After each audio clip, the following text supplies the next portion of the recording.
ایک بھائی نے یہ سوال کیا ہے کہ بیوی کو مذاق میں امی کہنا یا بہن کہنا کیسا ہے؟ اس کا جواب یہ ہے کہ اس طرح کلمات کہنے سے خاوند کی نیت کا اعتبار ہوگا. اگر زہار کی نیت ہو تو زہار ہوگا ورنہ نہیں ہوگا، کیونکہ جناب رسول اللہ صلی اللہ علیہ وسلم کے ارشاد ہے انما الاعمال بالنیات، تمام اعمال کا دار المدار وہ نیتوں پر ہے. اور عام طور پر یہ جو کلمات ہے پیرو محبت و توقیر کے لیے خاوند کہہ دیتا ہے، اس صورت میں زہار نہیں ہوگا اور نہیں شوہر کے لیے بیوی حرام ہوگی. البتہ اس طرح کلمات کہنا مکروہ ہے. ابن قدامہ میں المغنی نے لکھا ہے کہ اگر خاوند اپنی بیوی سے کہے کہ تو میری ماں ہے، یعنی زہار کا نیت نہیں ہے، تو اس طرح کہنے کی گنجائش تو ہے اگر مقصد عزت و احترام ہو، لیکن اس طرح الفاظ کہنا پھر بھی ناپسند ہے. فقہاء کرام نے یہ تصریح کی ہے فقط صرح بأن قوله لزوجته یا اخی مکروہ وفیہ حدیث رواہ ابو داود. علامہ ابن عابدین فرماتے کہ مکروہ ہے کوئی اپنی بیوی سے کہے کہ تو میری بہن ہے.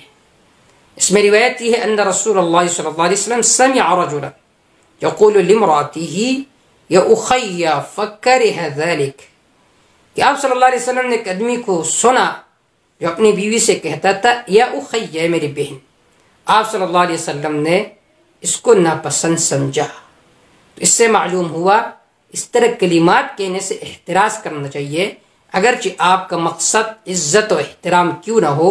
واللہ تعالی اعلم بالصواب. یو ملګری دا تاسو کړل چې یو سړی خپل ښځې ته وایي ای زما خورې ای زما مورې، بطور د مذاق او بطور د محبت او بطور د احترام او توقیر.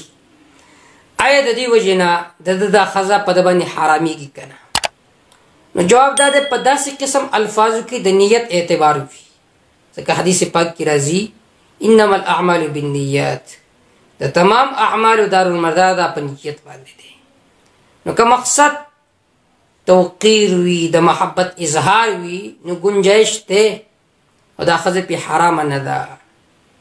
لیکن که مقصد حرمت وي نو بیا په دې صورت کې زهار واقع شو او د خپل ښځې ته به نشي میلاوېدی تر څو پورې چې د 60 ورځې روجې نه نیولي مسلسل.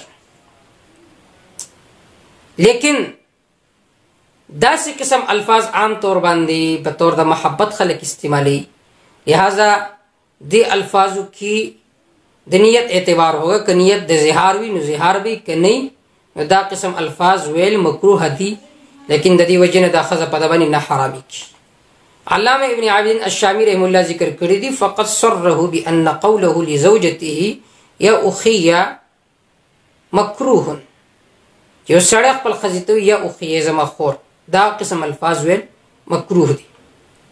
وفي حدیث رواه ابو داود، په دې کې یو روایت دی چې ما ابو داود رحم الله هغه نقل کړی دی ان رسول الله صلی الله علیه وسلم سمع رجلا یقول لامرأته یا اخی.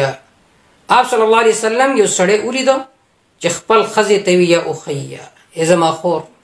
فکره ذلک، نبی کریم صلی الله علیه وسلم دا عمل د ده نه مکروه وګڼو چې دا قسم الفاظو دا نه دي ویل پکار.